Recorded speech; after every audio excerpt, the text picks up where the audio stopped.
Hey everybody, what is up? Welcome back to Final Trade. Today we have got the Tempest era Preconstructed Swarm deck, which was a green-white small creature aggro deck, and I think this was pretty well put together. I don't think this is as good as Deep Freeze, the blue-white control deck, but I think this is a strong number 2 out of the 4 pre-constructed decks. So first off, 4 Muscle Slivers really should have been in the Sliver deck, but here they are. Definitely nice. You know, the first one will always be a 2/2 for 2 mana, and beyond that, they just get stronger. The Sky Shroud Elf, 3 copies to give you a little bit of mana acceleration and get that filter ability for white mana if you need it. 3 Trained Armadons, just a plain 3/3 for 3 mana. I kind of wish that would have had Trample, would have been a little more flavorful. The Root Walla, 3 copies, has a little bit of pumping ability that it can give to itself. And the Pincher Beetle, 3 copies and can't be targeted. The last 2 green creatures, a Cracklin, I think is a very nice addition. That's an uncommon card, but I think it's a really cool one to give to potential new players who would have bought this deck. Elven Warhounds is one of the 3 rares in this deck. You know, these had to conform to the rarity concentration of just a normal starter box. So 3 rares and 8 or 9 uncommons, and the rest commons and lands. So this was one of the 3 rares that was allocated, and it's an okay choice. I think if it survives combat and it can use that ability a couple times, it really pays for itself. But if not, it's maybe a little wasted. The white creatures, 3 Master Decoys. I love this card.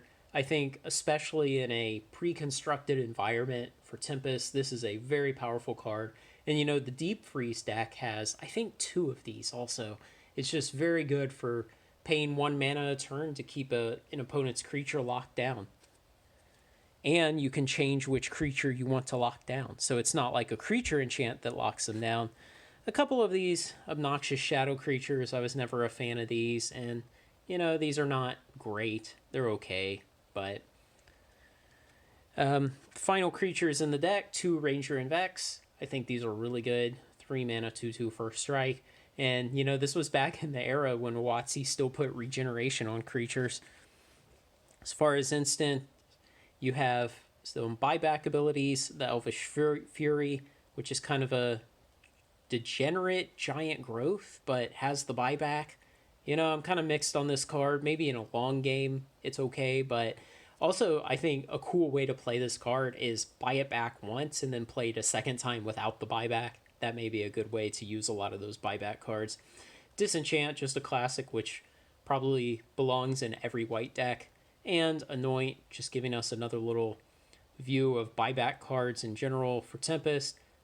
It's okay, not great. On to sorceries. Now, this deck has no flyers in it, so Needle Storm is neat. I kind of wish there had been 2 copies of this in here, given that there are no flying creatures, and so a deck with any flyers can just go right over your head.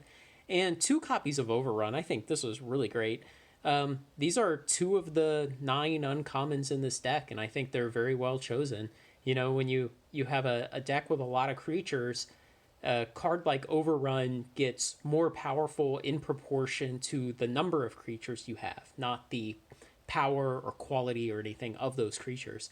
And so I think this is very well chosen, and it's, you know, it's a great kill card for this deck. Now, hilariously, this deck had an Allurin in it. Can you imagine if we knew what we knew now and we knew we could buy Allurins and be guaranteed them by buying this deck in 1997? And here, Allurin and Recycle are the other 2 rares in this deck, and they make a just hilarious combo because nearly every creature with the exception of the Cracklin and the Warhound, will be castable for free with Allurin. And then if you've got Recycle out, you might get lucky and draw several creatures in a row and just put them all into play for free. So this is really a cute combo to give to new players, and I think it's a pretty decent way to use the other 2 rare slots in this deck. 3 copies of Pacifism. I think this is a great choice because the one thing this deck lacks is the ability to take care of large creatures your opponent may play, and this gives you a way to do that. Now, I cannot agree with this. These slow ally dual lands that were in Tempest are just terrible. They take 2 turns to untap, and there's 2 copies of this in here, and it's just unnecessary. Most of these pre-constructed Tempest decks came with 24 lands in them. And so having 2 of these does not really give you better coverage. I don't think there's going to be any time when you say, woof, I won that game because I had a Vec Township instead of another forest. Especially in this deck where you have the Sky Shroud Elves who can filter mana to white.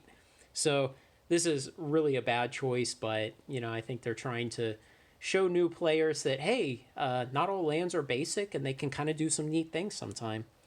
And then the rest of the cards are just forests and plains. And, playing this deck, you obviously draw a lot of creatures because a lot of the deck is creatures. And it works out well enough that you can take some attrition on your creatures and just keep putting out new ones turn after turn. If you draw the Recycle and or the Allurin, then you will almost certainly win. But I think this is a well put together deck, and I suspect that as we get into playing these more, it will only come in number 2 to the Deep Freeze blue-white deck. I think that one's going to edge this one out.